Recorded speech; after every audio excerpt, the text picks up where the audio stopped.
Rádio Rio de Janeiro, a emissora da Fraternidade, passa a apresentar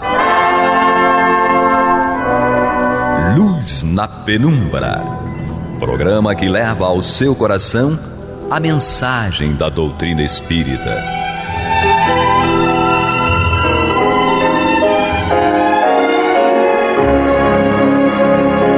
E com vocês, João Batista, para o estudo de O Livro dos Espíritos, da obra codificada por Allan Kardec. Papai do Céu nos guarde e nos abençoe. Louvado seja nosso Senhor Jesus Cristo, e que possamos fazer do tempo esta dádiva que a todos nós é dada de uma maneira igual, um recurso a mais, para que a nossa caminhada seja cada dia mais firme e consistente na conquista dos valores morais que nos levarão à verdadeira felicidade.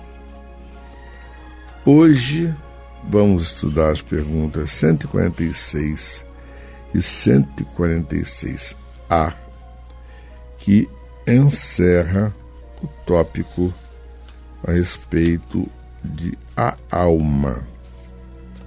Tá bom? Temos aqui conosco Guilhermina.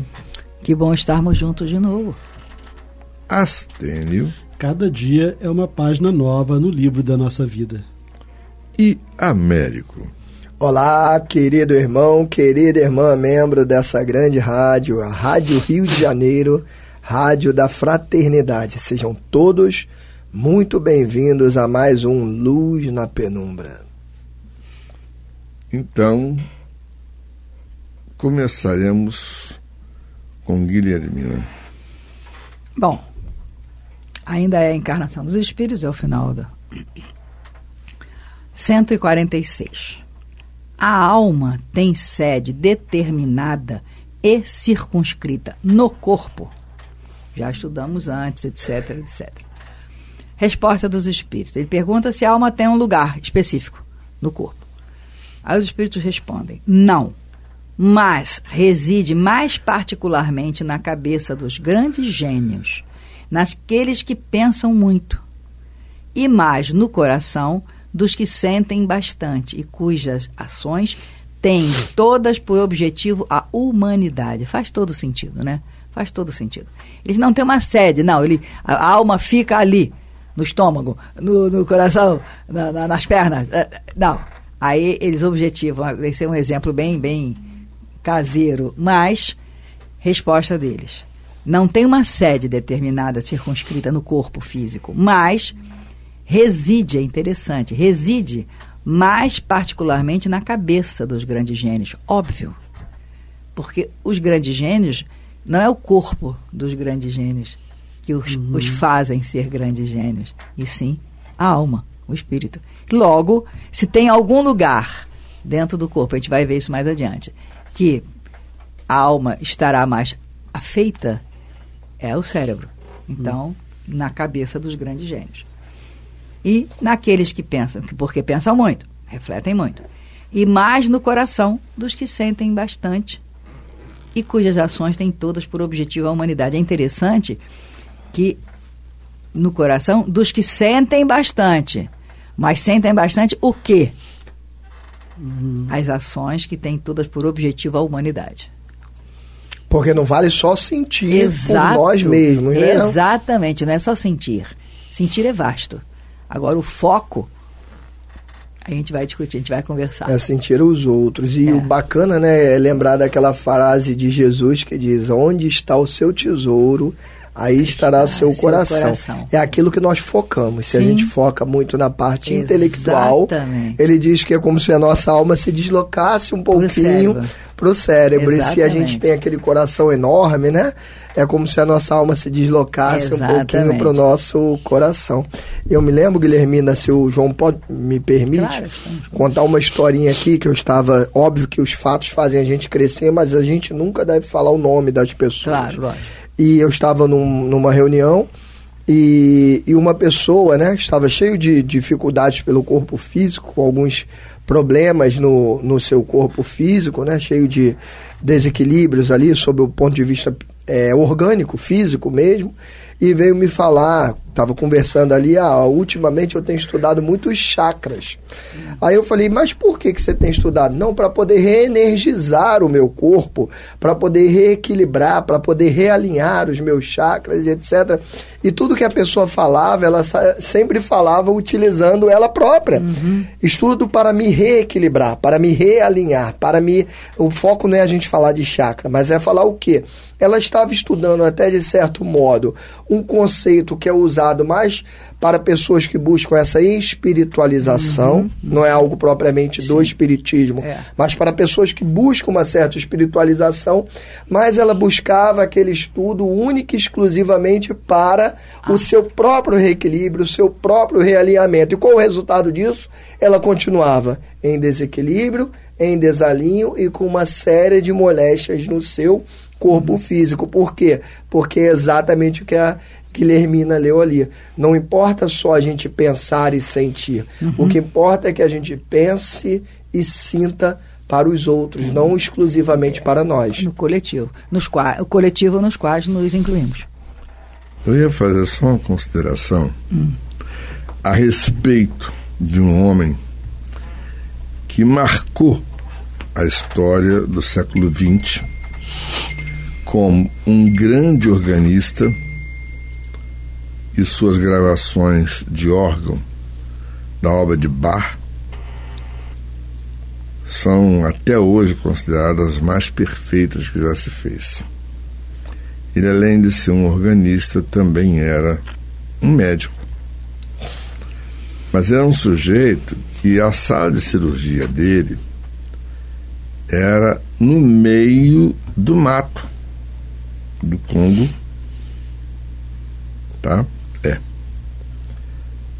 Quem chegava na sala de cirurgia onde ele operava, via entrar cabrito, bode, cabra, e ninguém tinha contaminação.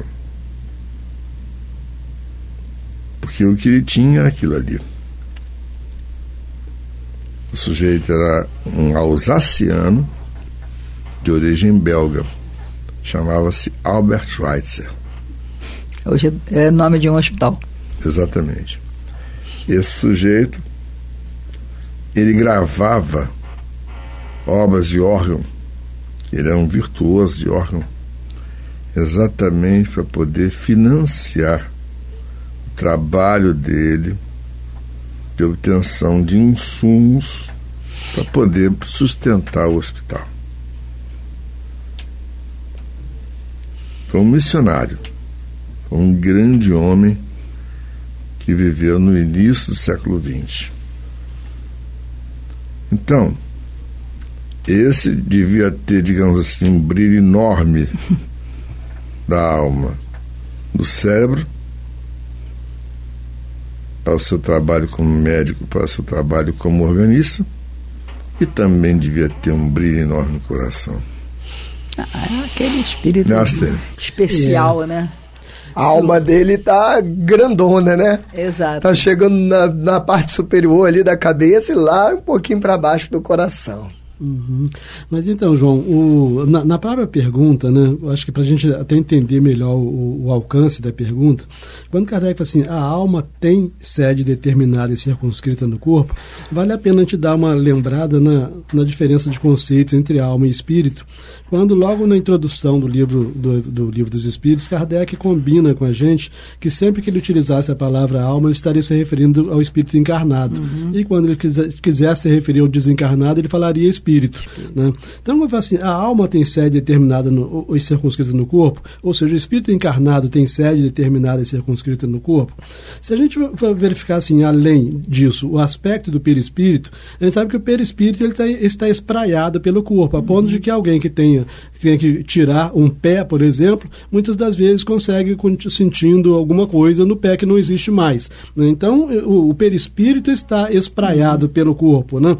Mas, em termos de de alma, né, a alma agora significando o ser pensante, significando o espírito, esse é que não tem uma sede, né, mas que uma vez que ele está provisoriamente, quando eu digo provisoriamente, durante esses poucos anos que nós temos na Terra, ele está vinculado a um corpo, esse ser pensante, essa centelha divina, seja lá o que seja, tem que estar em algum ponto do corpo, né? E aí ele diz que não tem uma sede, mas reside mais particularmente na cabeça dos grandes gênios, na cabeça daqueles, né, que pensam muito, e mais no coração dos que sentem bastante e cujas ações têm todas por objetivo a humanidade.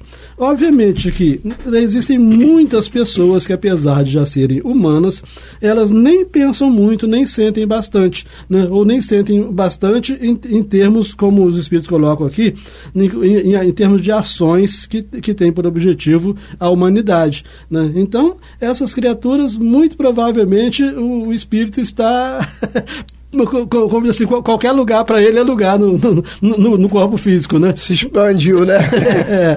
Né? Mas acho que o interessante aqui é exatamente a ideia de que o que os espíritos disseram a Kardec é que o espírito não está necessariamente localizado aqui ou ali. Sim. Então, quem diga que está na cabeça, pode estar ou pode não estar. Exatamente. Que está no coração, pode estar ou pode não estar. Né? Alguém que seja extremamente dependente de vida sexual, por exemplo, é muito provável que esse repensante esteja mais abaixo. E aliás, nós temos que lembrar, né? Resumir aqui no finalzinho que ele diz: a alma tem sede determinada e circunscrita no corpo. O primeiro, antes dele explicar qualquer coisa, é responder não. Então, nem precisa obrigatoriamente estar ali dentro dos limites do corpo físico. Isso é importantíssimo, né? Bom, na 146A, Astênio da sequência. Mas já antes do... nós temos a nossa vinheta. Tem a vinheta. Tá vendo, João? Hora tá da vendo? vinheta. Hora da vinheta. Vamos escutar a nossa vinheta. Que hora que eu bebo água. Você está ouvindo pela Rádio Rio de Janeiro o programa Luz na Penumbra, com o estudo de O Livro dos Espíritos, na apresentação de João Batista. Então, prosseguindo com a 146A? Então, na 146A, Kardec parece não totalmente satisfeito, né, com a resposta dada pelos espíritos, né, se a alma tem sede determinada e circunscrita no corpo. Ele fala que pensar da opinião dos que situam a alma num centro vital. Né? Então, ele quis ainda tentar ajudar, porque... aos chakras, né, fazer o foco, né? Que acabou de falar assim, porque existem muitas pessoas, obviamente, né, não totalmente estudiosas do espiritismo, que dão uma grande importância à questão dos chakras, e o André Luiz confirma a existência dos chakras nessa coisa toda, né? Então, aqui pensar da opinião dos que situam a alma num centro vital, num chakra qualquer, num centro vital qualquer. E aí, quando nós falamos ainda há pouco, né, daqueles que se dedicam muito à vida sexual, teria a alma vinculada a esse centro vital, né, a esse chakra, né? Seria chamado chakra básico. Isso. Né? E aí, o que é que os espíritos respondem? Assim, significa dizer que o espírito habita de preferência essa parte do vosso organismo. Então, está confirmando que pode realmente habitar o chakra básico, né? É básico, genésico. Né? Genésico. Então, significa dizer que o espírito habita de preferência essa parte do vosso organismo, pois para ali convergem todas as sensações. Né? Então, alguém que é lutador, né, de MMA, né, muito provavelmente ele concentra nos próprios braços, porque todo o que ele quer é ter força para poder... Então ele pode concentrar a própria alma nos próprios braços. Os que a situam no que consideram o centro da vitalidade confundem-na com o fluido ou o princípio vital. Então, o que está concentrado, né, nesse centro de vitalidade não é a alma em si, mas o fluido ou o princípio vital. Contudo, pode-se dizer que a sede da alma se encontra especialmente nos órgãos que servem para as manifestações intelectuais e morais. Então, em regra, né, o que se espera é que a alma esteja mais vinculada aos órgãos de manifestação intelectuais, né, cérebro, e morais, coração, mas não necessariamente. Espera-se, né? Espera-se. Aí vai depender. Não, e aí, acompanhando o raciocínio dessa última frase, que eu... Desculpe. Eu estava lendo exatamente e refletindo em cima disso. Aos que, na frase anterior, os que situam, considera o centro de vitalidade, você deu o exemplo do que tem exercícios, sim, exercícios o MMA, foco, né? MMA, etc. E, contudo, pode-se dizer, a última frase, pode-se dizer que a sede da alma se encontra especialmente nos órgãos que servem para as manifestações intelectuais e morais. As manifestações intelectuais é óbvio que são o cérebro e é o que foca e o que distribui todas as ações dentro do organismo. Agora, as manifestações morais, aí é uma coisa para a gente pensar. Porque as manifestações morais não estão dizendo necessariamente que sejam elevadas. Sim, Aí, a manifestação moral, você pode ter manifestações morais. Espera-se que elevada dentro do ponto de vista de crescimento individual, do crescimento moral, do crescimento do espírito, mas não necessariamente. Simbolicamente oriundas do coração, né? Simbolicamente oriundas do coração, mas não necessariamente. Quando você diz a palavra moral, ela tem, digamos assim, alternâncias. E aí é que vem o detalhe da pergunta dos espíritos. O que pensar na opinião dos que situam a alma num centro vital. E aí ele coloca, no finalzinho, ele fala sobre centro de vitalidade, princípio vital, etc., mas pode dizer que a sede da alma se encontra especialmente nos órgãos que servem para as manifestações intelectuais e morais, e ele fecha isso de uma maneira direta, objetiva. Ou seja... E categórica. Ou seja, o nosso cérebro, que é o que manda, vai depender muito do que a gente quer, do que a gente gosta, do que a gente imagina em termos de vida, imagina em termos do que fazer dessa vida, do que se pensa a respeito, do objetivo de estarmos aqui, e aí tudo vai. E aí está tudo nessa palavrinha, manifestações morais. E aí vai fechar isso, fala. E quando a gente fala de o que a gente quer da nossa vida, né, a gente precisa dividir isso muito bem, o que a gente quer a curtíssimo prazo. Sim. E a longo prazo, porque a gente tem que estudar uma questão aqui que é muito bem trazida por Joana de Ângeles nos livros, e também eu estou lendo alguns livros hoje do Viktor Frankl, né, que foi o criador da logoterapia, onde eles falam para a gente sobre a necessidade de nós termos atenção para uma questão importantíssima, que é uma coisa que eu chamo de paradoxo da felicidade. As pessoas que buscam muito a felicidade, em regra, elas estão se afastando da felicidade. Exatamente. Porque, na verdade, confundem felicidade com alegria, que alegria é aquele sensação momentânea de prazer. Fugaz, que, em regra, logo mais adiante vai te levar a um vazio. Então as pessoas buscam o tempo todo a felicidade, confundindo-na com a alegria, e se afastam cada vez mais da felicidade. E Américo está filosofando muito, não estamos entendendo nada. Fácil. Eu tenho, por exemplo, hoje, sábado, domingo, segunda, o dia que eu tiver aqui, uma folga, um horário livre, e eu tenho um parente meu doente lá na Conchichina, ou eu tenho aquele passeio maravilhoso para fazer, aquela viagem que vai ter festa, vai ter churrasco, vai ter tudo de bom, vai manifestar todos os prazeres da carne. E todas as pessoas que você perguntar o que vai te trazer felicidade, todo mundo vai dizer, vá para o passeio. Porque no passeio você vai viver, e não tem dúvida, vai viver momentos de extremo prazer. Ao passo que visitar o parente doente vai te levar num momento a uma sensação de melancolia, porque quem ama e chega ali e vê aquela pessoa triste, acaba se entristecendo também. Vai te levar momentaneamente ao momento de melancolia. Foi até redundante. Muitas das Impotência. vezes. Agora, não tenha dúvida que a escolha que a maioria faz pela felicidade, que o mundo diz que é a felicidade, que é a viagem, que é o passeio, essa é a escolha da consciência pesada que mais lá na frente vai nos cobrar e vai nos levar numa profunda sensação de vazio dentro de nós.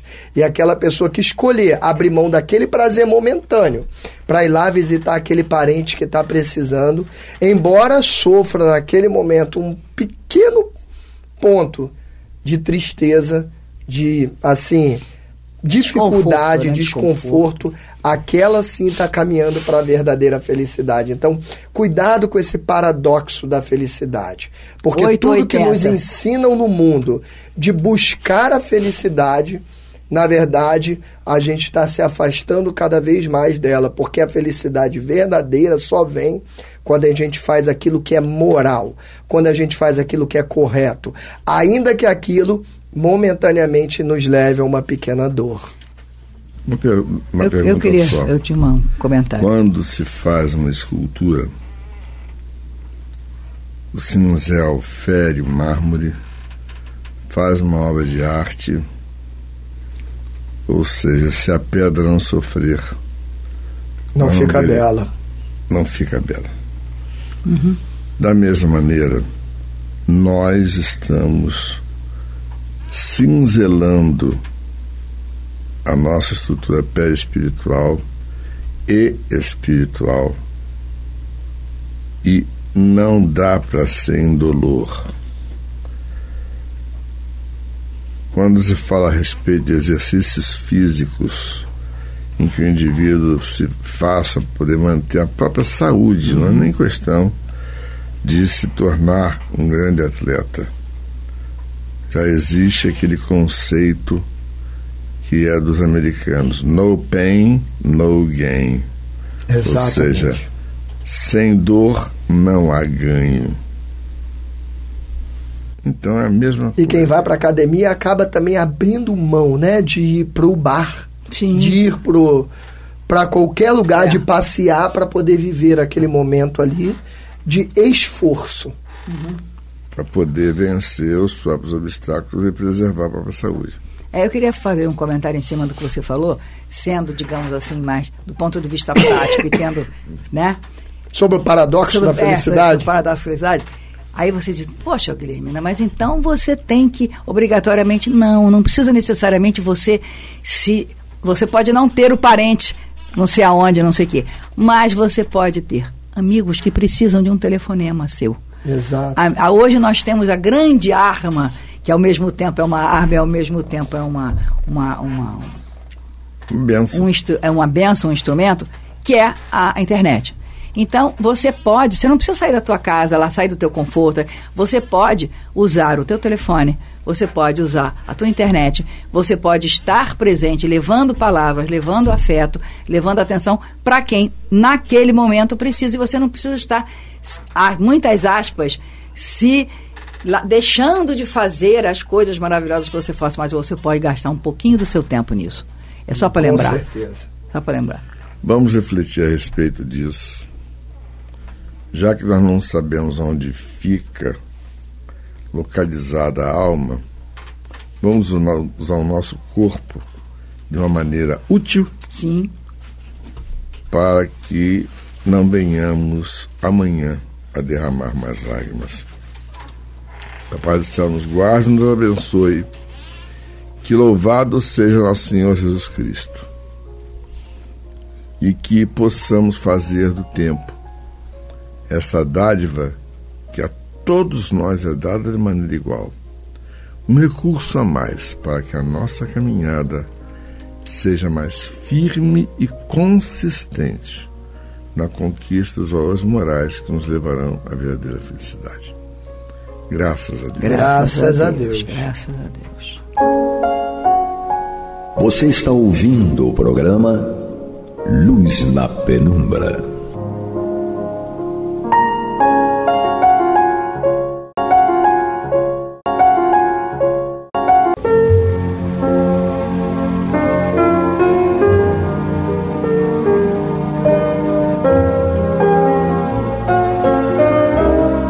A Rádio Rio de Janeiro está levando ao seu lar e ao seu coração a mensagem consoladora da doutrina espírita, através do programa Luz na Penumbra.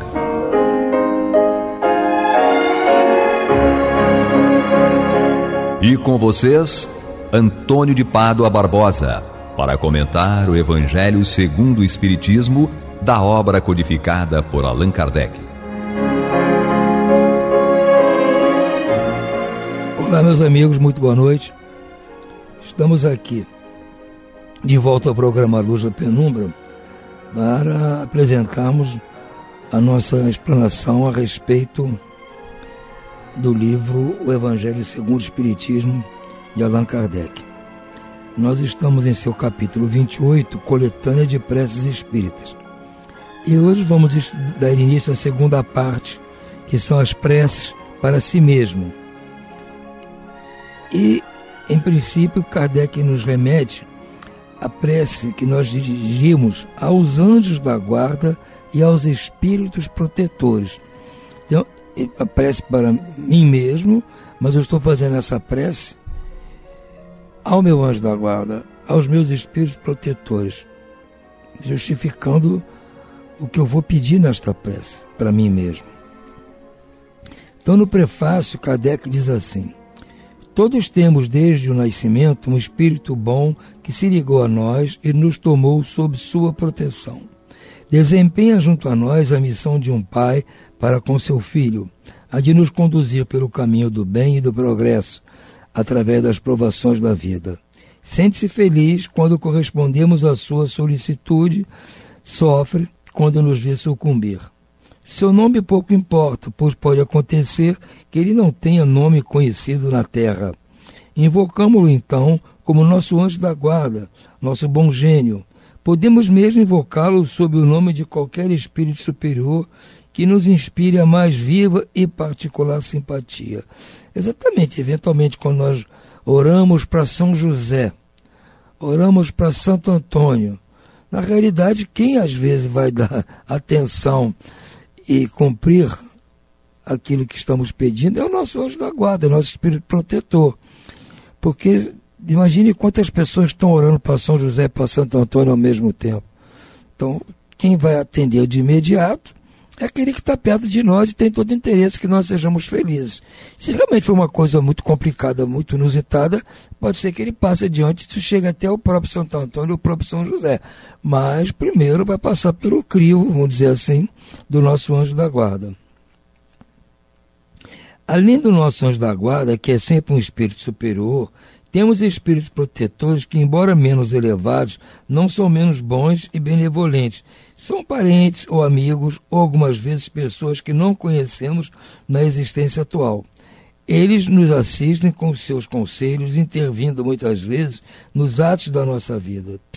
Espíritos simpáticos são os que se ligam a nós por uma certa analogia de gostos e pendores. Podem ser bons ou maus, conforme a natureza das inclinações que os atraem. Então, além dos espíritos que vêm para nos ajudar, estão constantemente ali nos ajudando, há espíritos que são atraídos pelos nossos gostos, pelas nossas simpatias, pelas nossas manias. E aí podem ser espíritos bons ou não. Porque depende daquilo que a gente pensa, do que a gente faz, do que a gente gosta. Os espíritos sedutores se esforçam por nos afastar do caminho do bem, sugerindo-nos maus pensamentos. Aproveitam-se de todas as nossas fraquezas, como de outras tantas portas abertas que lhes dão acesso à nossa alma. Há os que se agarram a nós como a uma presa, mas que se afastam quando se reconhecem impotentes para lutar contra a nossa vontade. Também Kardec grifou isso aqui, pondo o texto em itálico. Porque ele está mostrando que esses espíritos malfazejos que eventualmente vêm se ligar a nós, eles às vezes, como diz aqui, nos pegam como se nós fôssemos uma presa, ficamos realmente agarrados a eles, mas eles se afastam quando se reconhecem impotentes para lutar contra a nossa vontade. Então a nossa vontade é soberana. Se nós não queremos esses espíritos perto de nós, tudo é questão da nossa vontade. Que a nossa vontade de mudar de gosto. mudar de atitude, mudar de pensamentos. Se nós exercermos esta vontade, com certeza eles vão se afastar de nós.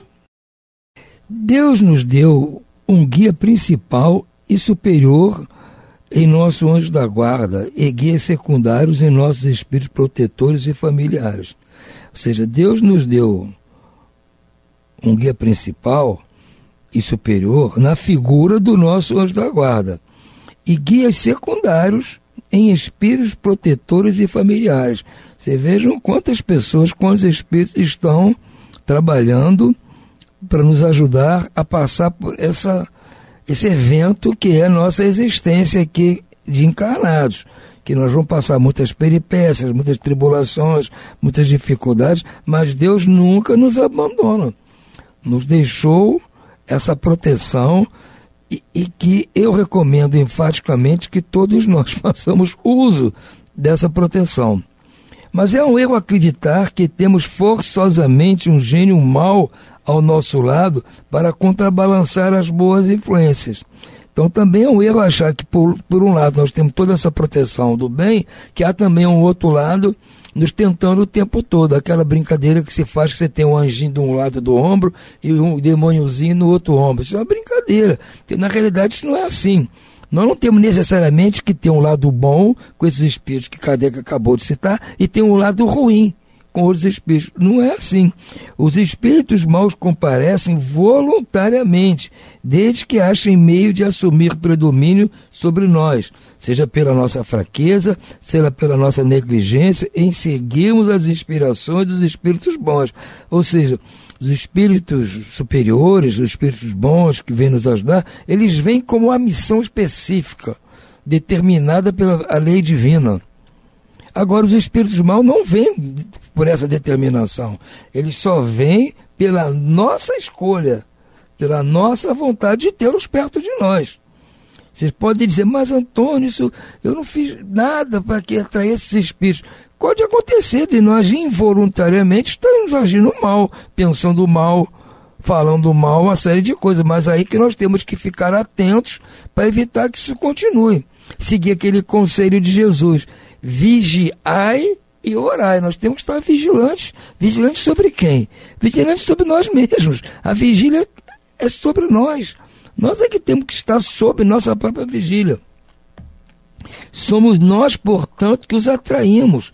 Resulta desse fato que jamais nos encontramos privados da assistência dos espíritos bons e que depende de nós o afastamento dos maus. Então a conclusão é esta.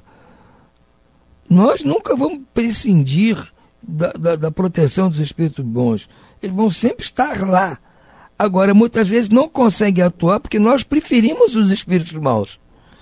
Nos atraímos. Fazemos gosto da presença deles. Trabalhamos junto com eles. Então os espíritos bons também não conseguem quebrar a nossa vontade. Que tudo é a questão da nossa vontade. Ela é soberana. Ela é o nosso livre-arbítrio, a nossa escolha. Para isso que nós estamos aqui, para educar a nossa vontade, educar os nossos gostos. Por isso que nós encarnamos. Para isso. Você vai lá, agora você vai perder essas manias, tudo esse seu jeito, isso é de encarnarmos. Encarnamos aqui, vamos mostrar que realmente estamos assim. O que é muito difícil, eu concordo com isso. É muito difícil que nós, de repente, consigamos mudar da água para o vinho. Não vamos mudar assim. Temos que ir aos pouquinhos fazendo força. Sendo o homem, por suas imperfeições, a causa primeira das misérias que o afligem, ele é, na maioria das vezes, o seu próprio gênio mau. Nos remete aqui o capítulo 5, item 4, que são as causas das aflições. Então ele está dizendo, veja bem, porque nós temos nossas imperfeições, nós somos a causa primeira das misérias que nos afligem. Então, na maioria das vezes, nós somos o próprio espírito mau que está nos atormentando. Nós mesmos, com os nossos gostos estranhos, nossas manias esquisitas. Então, nós atraímos esse espírito para dar força àquilo que nós já gostamos. A prece aos anjos da guarda e aos espíritos protetores deve ter por objetivo solicitar a intercessão deles junto a Deus, que pedia-lhes a força de resistir às suas más tentações, às suas más sugestões, melhor dizendo, bem como a sua assistência nas necessidades da vida. Então, a prece que nós podemos fazer para esses nossos amigos e protetores é que eles nos reforcem a vontade, a nossa vontade de não participar desse festival com esses espíritos maus precisa ser reforçada, porque eu admito que às vezes nós podemos até pensar, puxa vida, eu não queria ser assim, eu ficaria livre dessas tentações, dessas coisas, mas parece que é mais forte que eu. Isso acontece. Então nós rezamos para esses espíritos protetores nos darem mais força, para que essa vontade boa prevaleça. E muitas vezes nós não conseguimos, até pela vivência, pelo ambiente que vivemos, e sofremos muitas tentações, muitas sugestões erradas e não conseguimos às vezes resistir. Então oremos para esses espíritos bons para que eles nos ajudem nesta luta, para nos tirar desse lamaçal no qual nós estamos atolados. Então Kardec tem aqui uma proposta de 3 preces para que nós possamos fazer quando desejamos recorrer à ajuda desses espíritos bons. Espíritos esclarecidos e benevolentes, mensageiros de Deus, cuja missão é assistir os homens e conduzi-los pelo bom caminho, sustentai-me nas provas desta vida. Dai-me a força de suportá-las sem queixumes. Afastai de mim os maus pensamentos e fazei que eu não dê acesso a nenhum espírito mau que queira induzir-me ao mal. Esclarecei a minha consciência com relação aos meus defeitos e tirai-me de sobre os olhos o véu do orgulho, capaz de impedir que eu os perceba e os confesse a mim mesmo. A ti, sobretudo, fulano, meu anjo da guarda, como nós sabemos quem seja, sabemos o nome, podemos incluir aqui, que mais particularmente vela por mim e a todos vós, espíritos protetores, que vos interessais por mim, fazei que eu me torne digno da vossa benevolência. Conheceis as minhas necessidades, que sejam satisfeitas segundo a vontade de Deus. Esta é a primeira prece. Ele também nos dá uma outra prece aqui. Meu Deus, permite que os espíritos bons que me cercam venham em meu auxílio quando eu estiver em dificuldade e que me sustente se eu vacilar. Faze, Senhor, que me inspirem fé, esperança e caridade, que sejam para mim um amparo, uma esperança e uma prova da tua misericórdia. Faze, enfim, que eu encontre neles a força que me falta nas provas da vida, e para resistir às sugestões do mal, a fé que salva e o amor que consola. Essa é a outra prece. Temos agora aqui a terceira prece. Espíritos bem-amados, anjos da guarda, vós a quem Deus, pela sua infinita misericórdia, permite que veleis sobre os homens, sede nossos protetores nas provações da vida terrena. Dai-nos força, coragem e resignação, inspirai-nos tudo que é bom, detende-nos no declive do mal, que a vossa doce influência penetre em nossa alma, fazei que sintamos como se um amigo devotado estivesse aqui ao nosso lado, vendo os nossos sentimentos e partilhando das nossas alegrias. E tu, meu bom anjo, não me abandones, necessito de toda a tua proteção para suportar com fé e amor as provas que Deus haja por bem enviar-me. Então, são 3 sugestões de prece. Nós não precisamos segui-las ao pé da letra, mas são importantes como orientação, e na hora que nós pedimos proteção a esses anjos guardiões, nós temos em mente o que nós podemos falar para eles. A segunda parte aqui desse item são preces para afastar os espíritos maus.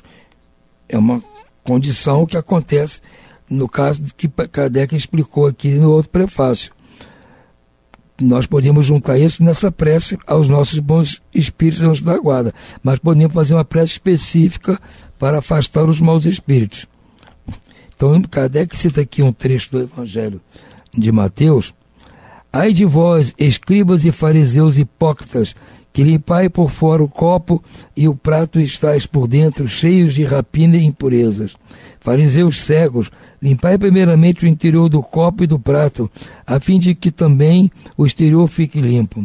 Ai de vós, escribas e fariseus hipócritas, que vos assemelhais a sepulcros branqueados, que por fora parecem belos aos olhos dos homens, mas que por dentro estão cheios de toda espécie de podridão.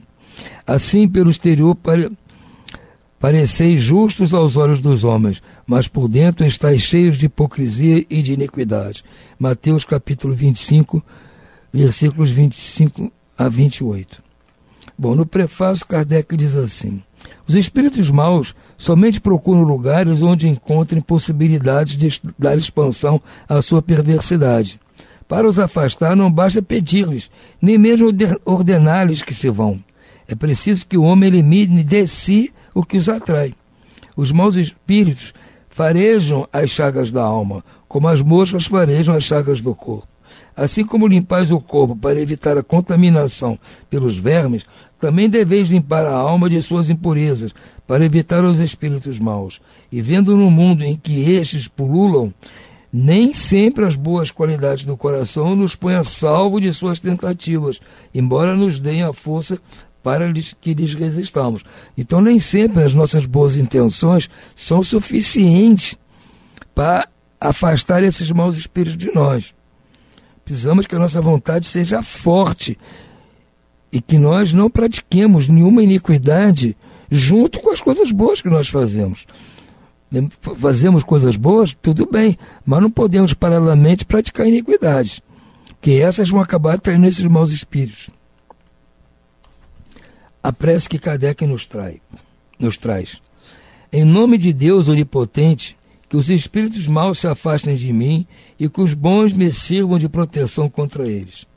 Espíritos malfazejos, que inspirais maus pensamentos aos homens, espíritos velhacos e mentirosos que os enganais, espíritos zombeteiros que vos divertis com a credulidade deles, eu vos repilo com todas as forças de minha alma e feche os ouvidos às vossas sugestões.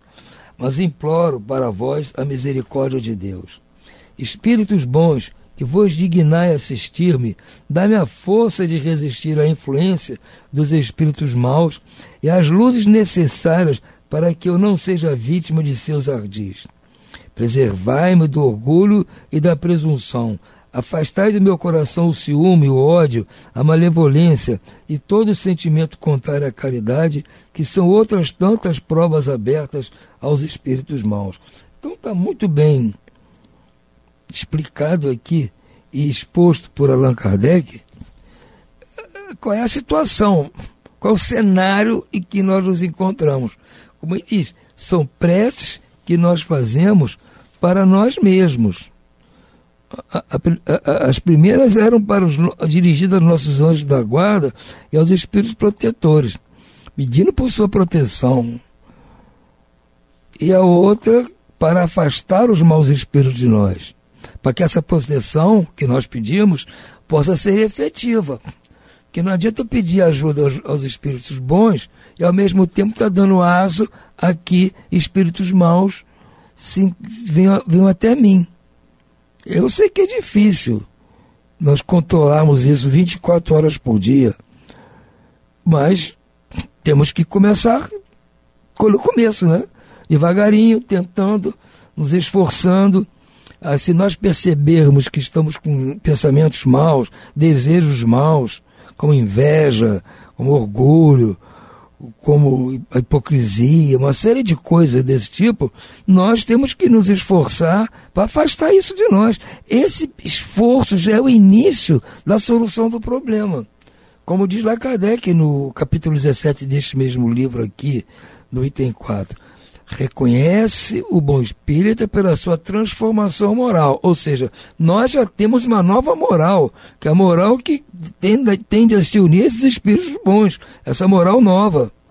Mas precisamos ainda nos esforçar para extinguir as nossas más inclinações, porque ainda continuamos com as más inclinações. Mesmo tendo a moral transformada, já sabemos da moral nova, concordamos com ela. Agora, para que ela prevaleça, temos que fazer um esforço para combater nossas más inclinações. E é isso que está propondo aqui. Reconhecemos, quando fazemos uma prece para os espíritos protetores, que existe uma nova moral, que nós temos que segui-la. Mas reconhecemos que temos dificuldade, porque nós ainda temos gosto por uma série de coisas, uma série de más inclinações, maus pensamentos, que atraem os espíritos maus, que vão atrapalhar os espíritos bons que vêm ao nosso auxílio.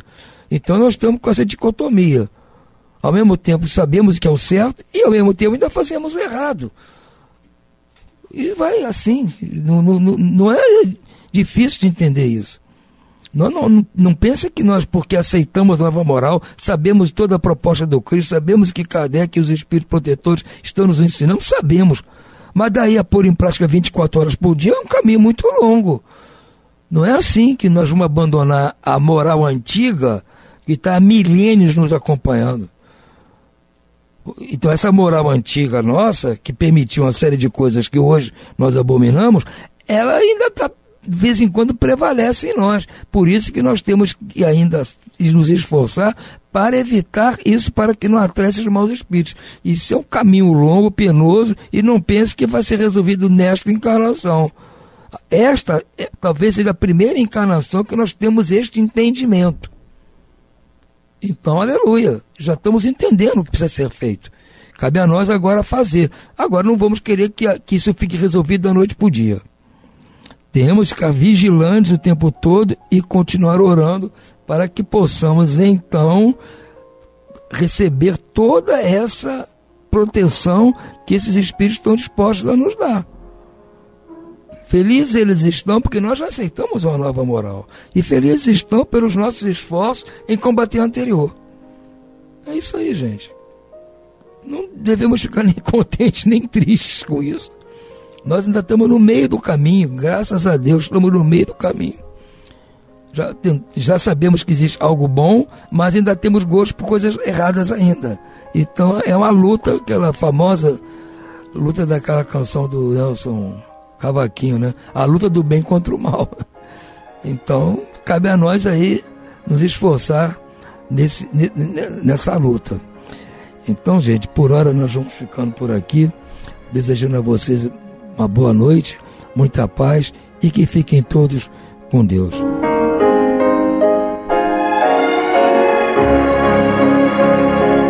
E vamos ouvir agora a prece de encerramento de nosso programa, na voz de Geraldo de Aquino. Jesus, dá-nos coragem para a luta, piedade para os insultos e misericórdia para as injustiças e ingratidões. Limpa nossa alma de inveja e ambições mesquinhas, de ódio e de vingança o nosso caminho.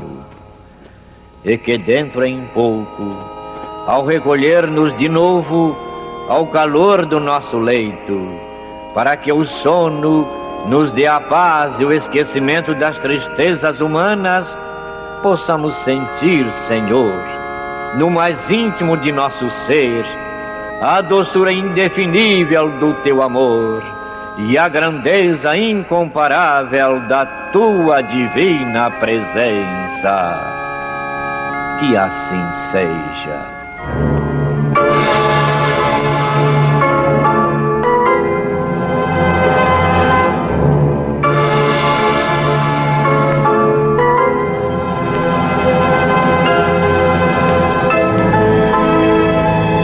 Acabamos de apresentar o programa Luz na Penumbra, que voltará a ser apresentado amanhã às 21 horas nesta emissora.